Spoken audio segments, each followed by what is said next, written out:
Hello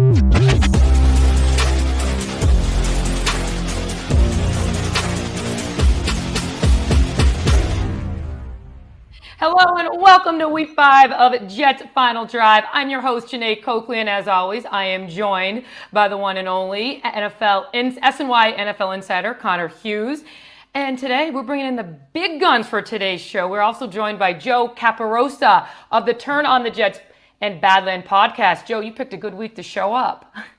Yes, the Jets, they never make it easy on us, do they? But a lot to talk about, and the season is not over yet. There's plenty of football left, but man, it's been a frustrating couple weeks, to put it lightly. Yeah. All right, but before we get started, let's just remind everybody, Jets Final Drive on Apple Podcasts, Spotify, or wherever you get your podcasts. All right, as you're saying, Joe, the Jets fell to the Vikings. Wait, Jeane, let's before we kick this off, I think we need to hat tip you a little bit. I mean, how far removed from landing from London are you exactly? Because I know you flew home with the team yesterday, but you got to be like, what? How many hours of sleep did you get? With two kids at home, and Scott's probably technically a third. Yeah, pretty much. My third child. Let's see. I should be in. My body thinks it's 5 o'clock London time.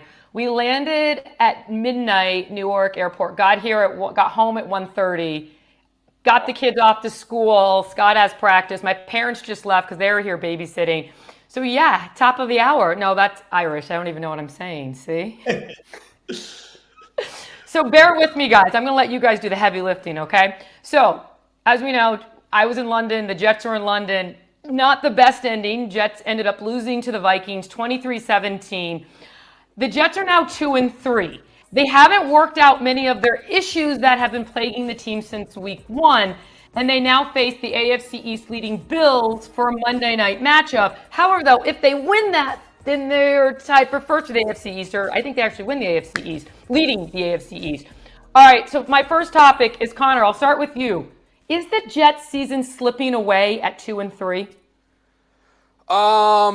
No, but we are at the point here where it could get that direction. I mean, like you said, Jeane, they beat the Bills on Monday night at MetLife Stadium. They're first place in the AFC East, and all of this dysfunction and struggles of the last couple weeks, it's over and forgotten with. But I think we're going to learn a lot about this Jets football team over these next 2 games, because if they fall to Buffalo to go to 2-4 and then are staring at a game against the Pittsburgh Steelers, who I know have their own offensive issues with almost friend Arthur Smith over there. But that is a very, very good defensive football team that can absolutely give Nate Hackett and this struggling Jets offense fits. And then they should be able to bounce back against the New England Patriots, who are just a disaster of a football team right now. But then you come back against the Houston Texans, who are one of the premier teams in the AFC. So right now at 2-3, no. But when 2-3 can very easily turn to 2-4, or potentially 2-5, and then if you get back to 3-5, you're looking at 3-6. Yeah, that's when it starts to spiral. So right now, I believe we're at that point where you talk about the snowball effect. The snowball is starting to roll down, but it's not so big it can't be stopped. But this loss to the Bills, it's about as must-win as you can get at this point in the season. Joe, your thoughts? Like you said, there's still a lot of football to be played, but are we at the point now where you got to stop the bleeding? I think so. This has the feel of a must-win game. You're at home. You're in primetime. You're coming off losing in effectively a primetime game. You lost to start the season in primetime. You know, these were not brutal losses, right? Both those games were there to be won at the end. The Jets are driving in both the games and have 1-possession losses. So as bad as it's been, and the coaching has been bad, there's been mistakes, there's been penalties all over the field, this type of win could cleanse the palate a little bit, because you'd be 2-0 in the AFC East. 2 of your losses have been out of conference, which is not going to kill you from a tiebreaker perspective. This is a very flawed team, and I think they're going to hover around 500 all year at best right now, pending if this roster stays the way it is. They need to win this game at home to change the energy around this team and this sort of woe is me attitude that seems to come from the coaching staff down to some of their young, supposed to be superstar players who are off to a slow start this year. So you beat Buffalo, just like when you beat New England, even though New England's not good this year, it makes everyone feel better. Those division wins feel like they count a little more. They go out and get killed by the Bills. I don't know if Robert Saleh is going to be the head coach much longer. And I know Woody does not do in-season firings, but I just wonder if it gets that bad, if this guy is not coaching for his job over the next week or 2. I do. Again, Joe, we can discuss it a ton, and I've said it. I don't think a coaching change of Robert Saleh would make any difference whatsoever for the Jets. And I do think that you're probably the seat's a little bit more warm this week than the past, because you know how Woody Johnson values how the Jets look in primetime games with the world watching. I mean, if they get smacked around by the Buffalo Bills, yeah, that's probably going to turn up the heat as high as it has ever been. And I would worry or think a little bit that an in-season coaching change could be coming. However, the one thing that I've said over and over and over again, and I do genuinely believe this, even if so much of this fan base does not agree with me, firing Robert Saleh in season is not going to change anything for the Jets. This is a defensive-minded coach whose defense is playing at a top-tier level. The Jets fought back down from 17-0 against the Vikings. That shows that this team is still fighting for him. The penalties that were a problem a week ago against the Broncos, they were reeled in against Minnesota. The issues with the Jets we're about to get to, they are not Robert Saleh related. So yeah, this might be the rash reaction. It might be what makes the talk show hosts happy, and the radio hosts are going to be thrilled. Like, oh, the Jets made a change. They're really turning it around. I saw Mike Francesa was going off on wherever he speaks now, but it's not going to do anything. It's not like if you're like when Josh McDaniels was fired with the Raiders. Okay, there goes your offensive-minded coach who's also creating a toxic environment. Robert Saleh is not creating a toxic environment. Robert Saleh is not why the offense isn't scoring points. So it's just, I think it would just be rearranging deck chairs on the Titanic there to make an in-season coaching change no matter what happens Monday night. God, I 100% agree with you. And like you said, the problem isn't the defense. The problem is the offense, and it once again struggled over in London. I mean, especially in the first half where they were shut out until pretty much the final minute. Aaron Rodgers targeted Garrett Wilson 22 times. They even found the end zone one time. So obviously that connection seemed to be looking much better. But then we have the Allen Lazard. He had a touchdown, right to end this. Yeah, there you go. But 4 drops. So again, everybody's yelling now, Davante Adams, he's going to fix the problem. Should the Jets trade for Davante Adams, and can he really fix the problems? Joe, I'll start with you. I don't think he's going to fix every problem, but I think Allen Lazard leads the NFL in drops. He has 6 so far. And I think if you look at how they lost this game, Allen Lazard dropped a potential go-ahead touchdown. He dropped a pass on the go-ahead drive over his shoulder. He dropped a first down pass. If Davante Adams is there and catches those passes, the Jets probably beat the Vikings. And they lost to the Broncos by 3 points. And if he makes 1 or 2 plays on that final drive, does that get them over the hump? And are we talking about a 3-2 or 4-1 team right now that has issues, but is 3-2 or 4-1 in a very bad, mediocre AFC? So is Davante Adams going to make Nate Hackett a better offensive coordinator? No. Is he going to improve the blocking in the run game? No. Would I rather have him getting the targets that Allen Lazard is getting? Would I rather have a guy who's more in sync with Aaron Rodgers? Because twice now, the Jets have had a chance to win the game on the final drive, and both times Rodgers and his receivers have not been in sync, and they've ultimately lost the game despite being right there. So in a season where these games are going to be close, could he tilt the scales a few times? Yes, it's not a perfect cure-all. I also don't think you're giving up much more than 2 mid-round picks at best, maybe. Are you talking about a 3rd and a 4th rounder where the Jets have 2/3 and have 2/5 next year? I have no problem with them trying to be proactive because there's a little too much Allen Lazard in this offense. And I love Garrett Wilson. No receiver should ever have 22 targets in a game. That's not sustainable. Mike Williams, though? What about Mike Williams? Listen, is Mike Williams 100% healthy yet? Is Mike Williams on the same page with Aaron Rodgers yet? I'm not blaming Williams for that interception. That's on Rodgers. It was not a good throw. 100%. And Williams has done a good job when getting opportunities. They should throw to him vertically more down the field. But having another weapon never hurts in the NFL where points are at a premium. They're going to be throwing a lot, clearly. Rodgers threw 55 times last week. They cannot find their running game. Having a guy he's comfortable with, especially if he's going to keep being in these positions where, hey, you're down 1 possession with the ball in your hand. This has happened 2 weeks in a row. Having a guy who you've completed hundreds and hundreds and hundreds of passes to, who knows when you're going to break your route or change your route, that is going to help them. And they need everything they can get because they're struggling from a schematic standpoint offensively. Nothing is easy. Nobody's being schemed open. So the more talented guys you have who could win one-on-one, the better. Not going to cure everything, but it does make them a better team. Connor, I know you have thoughts on this. Yeah, that's it. I mean, Joe said it makes the offense better because you're taking a player that is still probably one of the top 12 receivers in the NFL when he's healthy, and replacing two guys in Mike Williams and Allen Lazard who are probably 20 and lower, and that's being generous. But when I look at the issues of this Jets offense, it's not player related. I mean, seriously, like they're paying $11 million to Allen Lazard. They're paying $10 million to Mike Williams. They will be paying $25+ million a year to Garrett Wilson when he gets their money. They have talent in this room. Tyler Conklin, a two-headed rushing attack, a 4-time MVP at quarterback, and the best Jets offensive line we've seen in probably a decade. The issues with this offense are not player related, is that every single time they step on the field, they are at a schematic disadvantage with the opposition as long as there is a competent defensive coordinator on the other side of the ball. There is no creativity from the Jets offense. There is no excitement in the Jets offense. There is no revolutionary sorry, you're looking at the pictures right now of Hackett and Aaron. This is what Aaron wanted.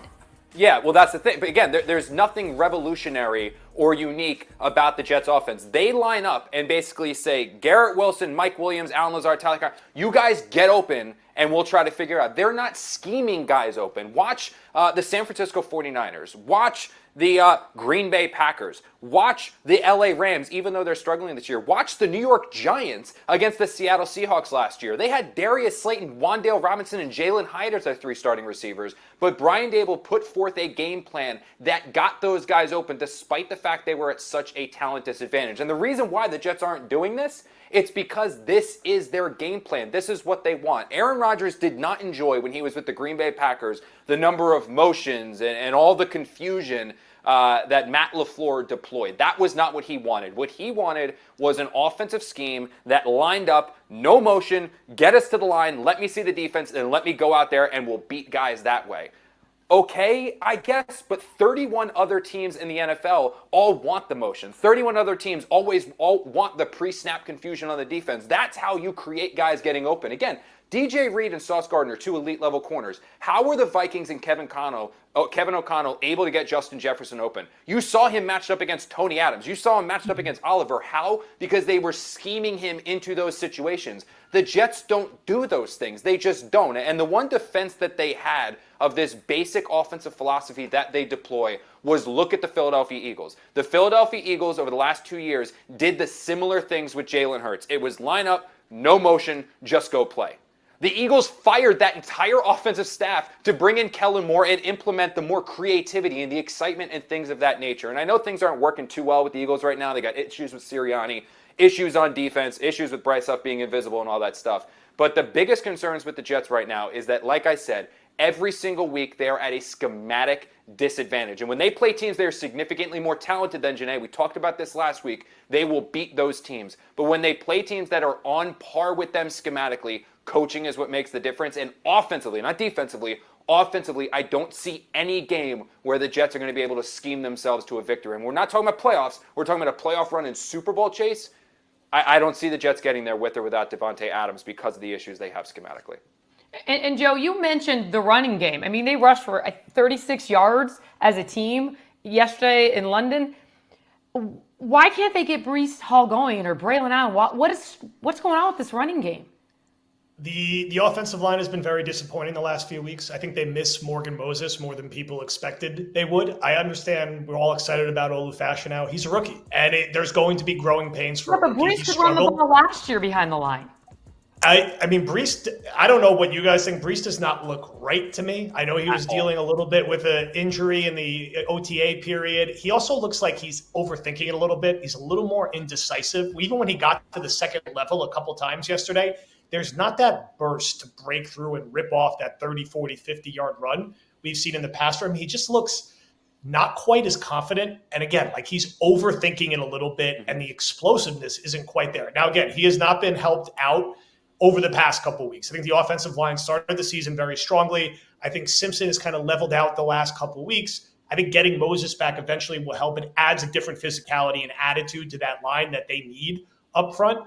And even Braylon Allen had been outpacing Breece, averaging like 2 more yards per carry. He struggled yesterday as well. There just wasn't a ton of space. This is how you're going to beat Buffalo. This is how they beat Buffalo 2 years ago with Zach Wilson. They ran the ball down their throat. This is how the Ravens killed Buffalo 2 weeks ago. They ran Derrick Henry down their throat. If there is a game to get back on track, for this running game, it is against Buffalo's defense. They have to have Breece Hall and Braylon Allen be huge parts of this offense. They cannot win with Aaron Rodgers at this age, dropping back 60 times in a game. He's going to get hurt. He's going to miss time. He barely got out of that game alive. And not saying that Tyrod's not competent, but of course you want Rodgers out there. They have to find a way to run the football, and they've had success running against Buffalo in the past, so it has to start this week. Yeah, Joe hit the nail on the head, Jeane. I mean, there's just something off with Breece. And I almost compare it a little bit to when Le'Veon Bell and Adam Gase were going through some of their issues. And I know saying those two names is going to make every Jet fan have a little bit of PTSD. But what Gase was trying to implement into Le'Veon Bell is, as the Jets were struggling so much that final year, was don't worry about the home runs. Stop trying to save every game with one carry. Just get the tough yards, 3 yards, 4 yards, to set up a 2nd down and 6, 2nd down and 5, 2nd down and 7 even. That can then put us into manageable third downs. Let's just work to that and the home runs will come. I don't know if the outside noise of all-pro Breece Hall, home run hitter Breece Hall is a star, all that. I don't know if maybe that got in Breece's head where now he's forcing the issue, but he just doesn't look the same. He's not running with the same fire. He's not running with the same burst. He doesn't look as electric. He doesn't look as fast. And I know Salah told us a week ago the GPS numbers are the same, but that doesn't pass the eye test. I don't see that when I turn on and I watch Breece Hall. He doesn't look like the player we saw the last couple of years. He actually looked like what I thought he would look like coming off of that knee injury a season ago. So that's absolutely surprising. But this is a Jets team, and Joe touched on this. They want to be led by their ground game. They want to run the ball. When they can't, they have to put their 40-year-old quarterback dropping back 60 times. He barely got out of the Bronco game, barely got out of the Viking game. If he keeps taking hits like this, 21 hits over the last 8 quarters and 9 sacks, there's going to be one of these times, Jeane and Joe, he does not get up. That's it. I mean, he still looks fine throwing the ball. I think he still moves fine enough within the pocket, but your body at 40 can't take the beating he's taking. He said it on NFL Network. Right now, me and Father Time are dealing with body blows, and it's a stalemate. That immediately jumped out to me in his interview with Kyle Brandt because it shows he realizes he's getting pummeled. All right, there was a couple times yesterday we were like, oh, is he getting back up? He getting back up? I mean, he is tough. That's for sure. All right, let's move on. I want to ask about Sauce Gardner because at the beginning of the year, Sauce said that he really wanted to do Sauce Island. He wanted to cover the number one receiver, stay with him, travel with him the whole time. Hasn't been able to do that. And we've kind of seen what these wide receiver number ones, Justin Jefferson, Deebo Samuel, Calvin Ridley, what they can do when Sauce doesn't travel. Do you think Sauce should stay with that guy? Because he's really, really good covering a guy, not necessarily maybe tackling guys. I have no problem with the Jets mixing up their schemes from time to time, letting Sauce travel, especially situationally. I like when Ulbrich mixes it up. I like when he blitzes more. And I think deploying Sauce in a different way here or there, it's not a bad thing. It's been, I would say, a tough start to the year for Sauce. He's still a very good cover corner. He's struggling a little bit with tackling. You look at a guy like Eccles comes in, all of a sudden gets an interception, and we're waiting for Sauce to have that play. You never judge cornerbacks by interceptions. It's more complicated than that. But man, catch the one that was right in your hands in the end zone, and we're probably talking about a different outcome. You got to make that play. Sauce was fine against Jefferson. I think some of those calls were very ticky-tack. I think 100%. Everyone agreed with that, and it got completely insane at the end of the half there. He's going to be fine as one of the best cover corners in football. When you have certain matchups that make sense, they shouldn't hesitate to move him around. They're also lucky that right now DJ Reed's playing some of the best football we've seen him play since he's been here. Eccles is a very good backup off the bench. He's held up well. They got to deal with the Michael Carter injury. Sauce, I think, will even out. I think we saw Garrett Wilson have his best game of the year against the Vikings. I think Sauce and Breece hopefully are not going to be that far behind. And if those guys can get in a rhythm along with Quinn and Williams, that makes things better. The Jets need their great players to be great. This roster is good on paper. It's not good enough on paper if their great players and all pros are not playing like all pros. And I wouldn't say through 5 games that Sauce, Breece, Garrett look like all-pro players. They look good. They've had moments. They certainly don't look like elite players at their positions yet. If they could start making that leap week over week, things look a little different, especially when you're going to start playing New England again, Miami twice, the Colts, the Jaguars. There's wins there to be had. They need these guys to play better, though. Yeah, I think, unfortunately, with Sauce, he just, when you're in the spotlight and you're talked about as being such a premier player, when you have not the premier game, it's just blown out of proportion. Like, oh my God, you're overrated. Oh my God, you're not that good. He really has only had one subpar game, and I think it was the one against the Tennessee Titans. Other than that, he's been really, really good. I mean, a lot of the times, quarterbacks don't even throw at him. Like that again, you have cornerbacks that when they're struggling, like quarterbacks will will pepper him. They'll go at him, get him. Sauce is still an elite level player. He's got to start picking off those balls. That one, which literally was a 7-point swing in a 6-point game with the interception in the end zone that he dropped. He's got to hold on to that one. But, I was teams travel sauce. Joe hit it. They don't have to because DJ Reed is playing elite level football right now. I mean, he knows he's due for another major contract and will get it from either the Jets or elsewhere. But this is a player who's been targeted 18 times, allowed 6 catches for 42 yards according to Pro Football Focus, and 0 touchdowns. So this is still a player in Reed who, maybe you don't necessarily need to travel sauce because if the wideout goes to the other side, he's matched up against another elite level corner. I think that's why you tried to see the Vikings put Jefferson into the slot, try to get him on Oliver, try to get him on Adams, try to create situations for him to not go against the Jets corners because they aren't just Sauce. Like Sauce has the fancy nickname and gets all the attention because he's the draft pick and fans love him. But DJ Reed in his own right is playing as good, if not better than Gardner is at the moment. So there's no point in traveling Sauce. All right, let's stay with the defense because I talked to Quincy Williams after the game and he was fired up. He was angry. He says, people have to start taking accountability. He was tired of saying the same stuff. The defense plays, he wants everybody to step up and take responsibility. Joe, do you think this team is close to fracturing or do you think that was just the frustration after another heartbreaking loss? I think it's just the frustration boiling over. I liked what I heard from him after the game. I like what I heard from Garrett Wilson after the game. Not patting themselves on the back for fighting back down 17-0 and just saying it was their job to do that and they shouldn't be satisfied with almost losing. I think there's a lot of built-up frustration from the younger guys here who are in college, were not used to losing a lot of games and are now still losing a lot of games, even though they have Aaron Rodgers at quarterback. It doesn't mean the locker room's about to snap in half. This team has been through, quite a roller coaster over the past couple of years. And again, a win will cure all, especially at home against a quote-unquote divisional rival in primetime with Buffalo. I just think there's a lot of pent-up frustration. These have been close games. Again, it's not like the Jets got ran off the field by a 4-0 Vikings team. The Jets probably played a C- game, and the game was there to be won. If Aaron Rodgers hits a wide-open Garrett Wilson for the win, and if Greg Zuerlein makes a 50-yard field goal, this team is 4-1. And again, that's with all the flaws and issues that are very real. I think they're pressing, and they got to find a way to close games and wins when it's close. There's going to be a lot of close games in the NFL. That is what it is. They're not going to regularly be playing the Patriots and blowing teams out. You saw they won a close one at the Titans game. They finished it at the end with the Will McDonald sack. They have to get over the hump in these close ones, and it's okay for the players to be frustrated after and say it's not acceptable, that the expectation this year is to win games, not be close to winning games. And Connor, I'm going to bring a little Mets talk into this because I know you love the Mets and we, SNY the Mets.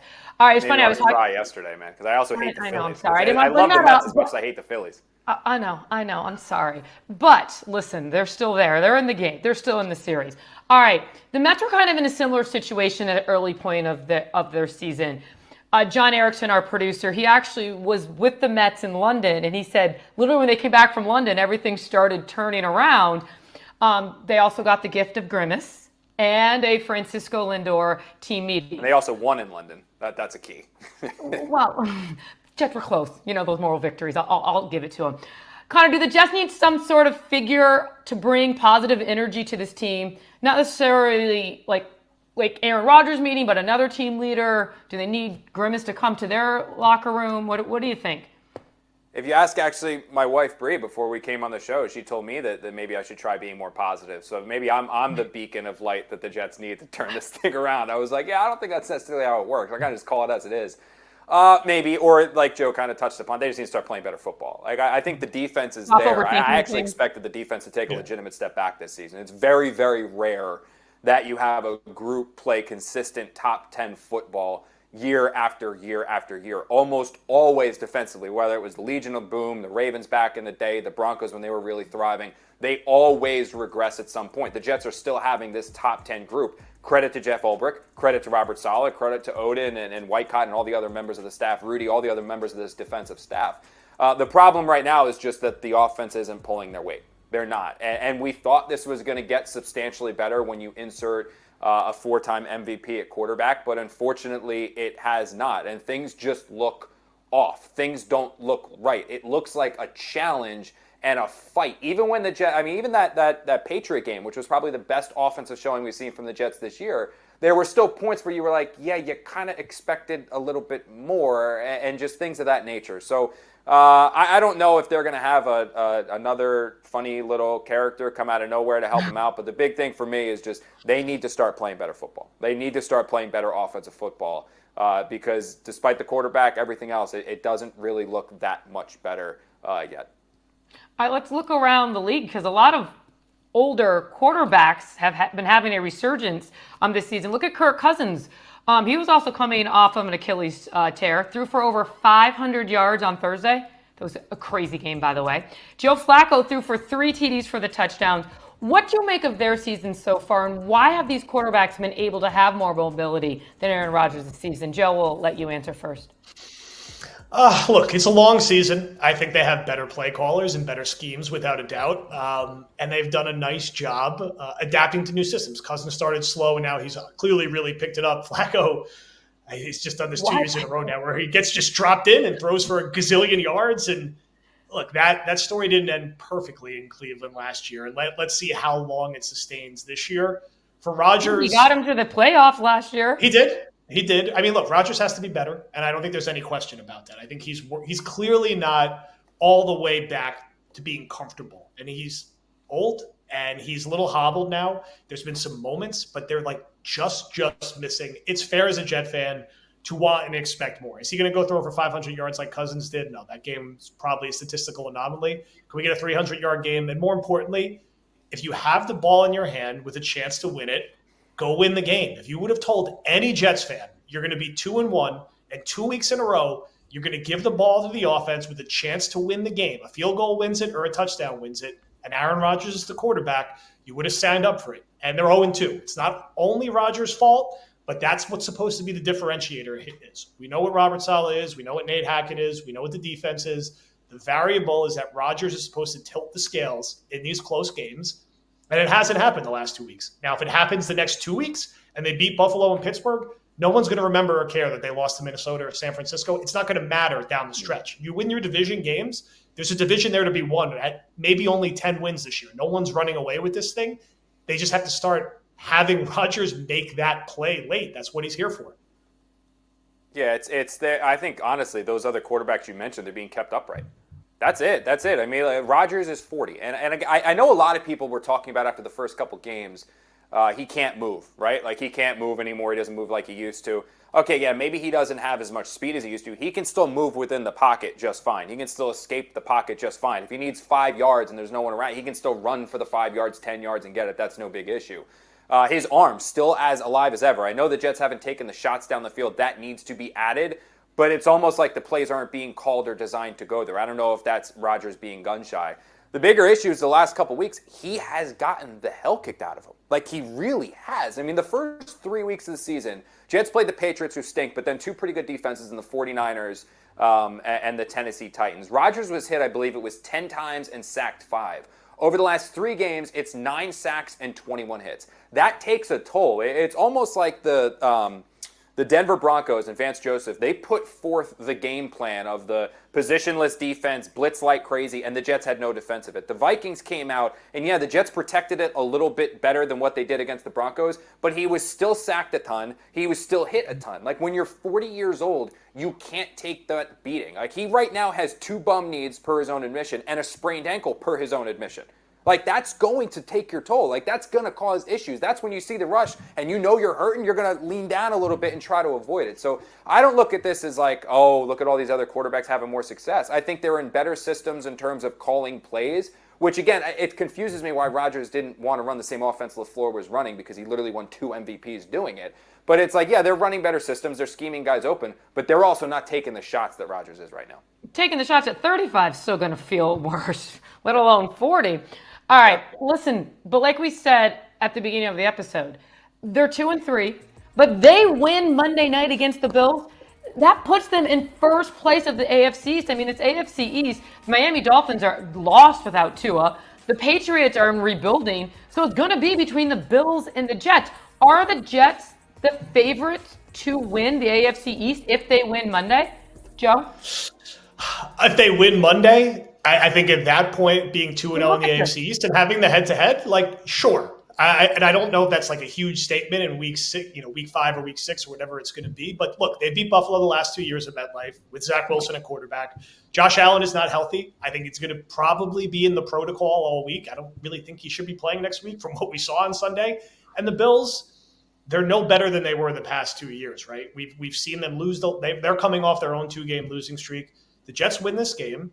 They have just as good of a chance to win the division as Buffalo, and they'll have a slight leg up because they'll have the head-to-head already. So it's crazy, and maybe it shouldn't be that way, but 9 or 10 wins probably wins the AFC East this year. And it's between 2 teams. It's between the Jets and the Bills. I don't think Miami's ultimately going to go anywhere. That game against the Patriots was disgusting yesterday. I think both those teams are looking at 4 or 5 wins this season. Maybe the Dolphins get to 6 if Tua comes back, which I don't know if he should either.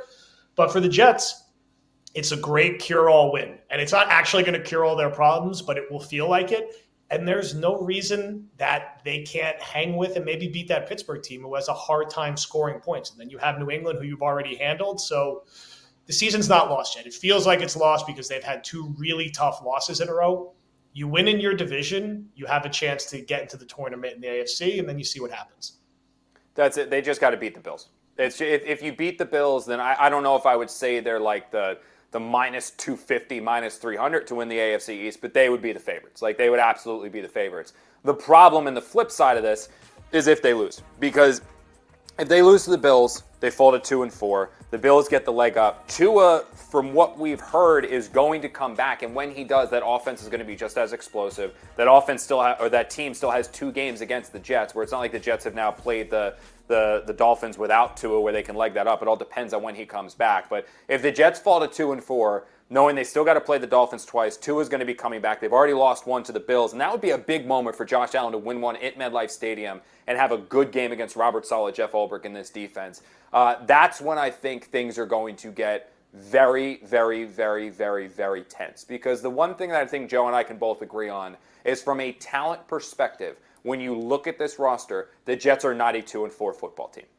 They're not. And I don't want to use this, they're still the Jets, you know this. No. This team on paper is very, very, very good to great. There really is not a weakness. The offensive line is good. I've said this before, 2 deep at running back, a 4-time MVP at quarterback. They have money and resources invested in receivers that can play, and a tight end at Tyler Conklin, and then a top 10 defense. There is no reason that team should be 2-4. And if they are, that's where you're going to be worried about fracturing. That's where you're going to be worried about, well, if it's not the players, what are we going to do to try to jumpstart and get a change, things like that. So as far as must-win games that aren't necessarily going to eliminate the Jets or literally end the season, this is a must-win game for the Jets. They have to beat the Bills, because if they win, it might literally jumpstart them to go, because then they got the Steelers. They can win that one, beat Houston. Now you get, beat New England again, then you get that one. Now suddenly you're rolling a little bit. You're starting to feel comfortable about yourselves. Everyone's back on the bandwagon, as Robert Saleh told the British reporters down there in the UK. But if you lose, that's the spiral. That's when that snowball starts going down the hill, and I don't necessarily know how you stop it. So this is a very, very big must-win game. You win it, absolutely favorites in the AFC East. You lose it, and you're starting to talk about some major changes and needing to make some serious changes to try to jumpstart and figure out what's going wrong. Okay, real quick, because then we're wrapping up this show. We talked earlier how the Mets had Grimace. Who do you guys want the Jets to find? Come on, give me a character that you think. My God, a character beyond just trading for Davante Adams. I mean, yeah, come on, let's have fun. God, that is a tough one to put on the spot. I wish we still Elmo, had Cookie Monster. I said I wish we still had some James Gandolfini around. Get the Sopranos characters at the game. Oh. Get some of the other actors out there. Bring some different New Jersey energy to some of these home games. I mean, that's what my mind always comes to. I'm just thinking Sopranos and how we get that integrated in the season, even though the show ended so long ago. All right, Connor, I'm just going to go selfish, because I'm going to go angry, because remember when, and I'm still mad I didn't get to see him on the field, because I don't think he just went right up to the press box. But everyone was losing their absolute minds when Taylor Swift came to MetLife Stadium last year with the Jets and was there for Travis Kelce. That was me. No, I'm not saying Taylor Swift is the mascot the Jets need. Oh. Hugh Jackman. Bring in the Wolverine. That's who I want to see. And this is all selfish, just because if you made the list of, like, there are very few people that would be like, excuse me, sir, do you mind if I take a picture? Like, I'm not a picture guy. I'm not an autograph guy. It's not my thing. It's more like shake a hand and move on.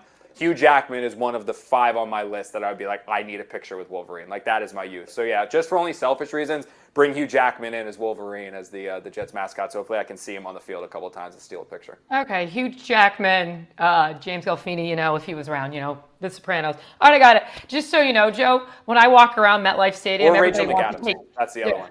She can come around too. everybody wants to take pictures with Connor. So he might not want to There take it is. pictures. God, Yeah, let me tell you, it's a quick thing. Yeah, All right. Janae's new thing, by the way, Joe, is when we have to go do these hits, these TV hits, whenever it's raining or it's a night game, we do it from the concourse, so you walk through the fans. Janae's new thing is holding a phone and taking pictures and videos of the people that come up and say it just to make fun of me. And then it goes into the group chat with Zach and Andy, and I made fun of it for the next It's very show. easy to make fun of him, as we know. It's exhausting, though. Exhausting. All right, guys, it was fun. You know what? Like I said, the Jets are 2-3, but heck, you win on Monday night, all is resolved, correct? Amen. Amen. Because first place in the AFC, that's all you got to do. Win. That's it. All right, thank you guys for joining us on this episode of Jets Final Drive. Again, listen to Jets Final Drive on Apple Podcasts, Spotify, or wherever you get your podcast. For Connor Hughes and Joe Caporoso, did I say it right? I throw a little. Yes. There, get the vowels going. Is it O or A? Because this whole time I've known you, dude, I thought it was O. It's the O. It's the O Oh, at I'm the saying end. it wrong. Caporoso. Yeah. There you go. Oh. You're going to really hold on the O at the end there. There it is. Got you. Caporoso. Yes. Yeah, okay. Yes. Thank you, Now Joe, you're for like rolling joining your us. R. Yeah. I know. Hey, I'm on London time, okay? I'm jet lagged. I almost said hungover, but I'm jet lagged. Whatever. All right, for Connor Hughes and Joe Caporoso, I'm Jeane Coakley. See you next Tuesday to recap the Jets-Bills Monday Night Football matchup. Enjoy yourselves.